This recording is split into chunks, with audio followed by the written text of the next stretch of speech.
Al-Quran, istilah Yahudi tidaklah disebutkan selain dalam konteks kecaman atau sejarah keburukan dan pembangkangan anak keturunan Israel atau Yahuda ini.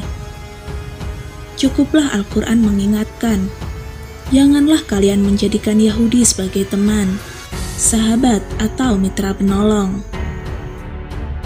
Sejak zaman Nabi Musa alaihi salam, kisaran 1700 sebelum Masehi, masa Nabi Daud dan Sulaiman alaihissalam, hingga berdirinya Israel Raya di tahun 1948 oleh kelompok Zionis, menjadikan sejarah Yahudi selalu dipenuhi oleh sejarah kelam, genosida, pembantaian dan peperangan tanpa henti.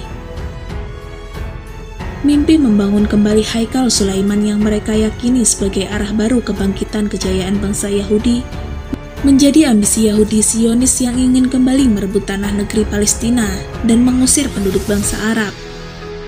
Haikal Sulaiman yang mereka yakini berdiri di atas Masjid Al-Aqsa itulah yang sampai detik ini membuat mereka tetap bersemangat menggali terowongan di bawah masjid yang pernah menjadi kiblat kaum muslimin. Bagi orang Yahudi, Haikal Sulaiman yang dulunya diyakini sebagai tempat peribadatan bangsa Yahudi yang kemudian dihancurkan oleh Nebukadnezar dari Babilonia merupakan simbol kejayaan bangsa Yahudi. Haikal Sulaiman yang mereka yakini itu sesungguhnya tidak lebih dari ilusi yang mereka yakini dari dongeng-dongeng Talmud, kitab yang mereka anggap suci dan bagian dari ajaran agama Yahudi. Namun atas keyakinan ilusi itu, mereka tetap berambisi merobohkan Masjid Al-Aqsa, tempat suci ketiga setelah Makkah dan Madinah.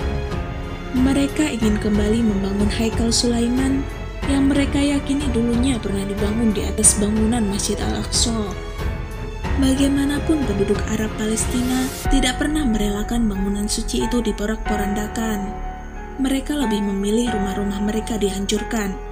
Mereka lebih memilih keluarga dan anak-anak mereka, bahkan diri mereka yang terbunuh daripada harus menyerahkan Masjidil Aqsa kepada Zionis Yahudi.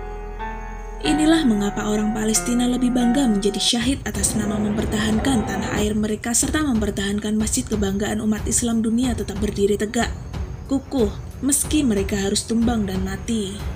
Hidup mulia atau mati syahid, itulah semboyan akhir mereka yang menjadikan tetap bertahan meski rudal dan bom diarahkan ke arah mereka setiap saatnya, setiap harinya dan setiap waktunya.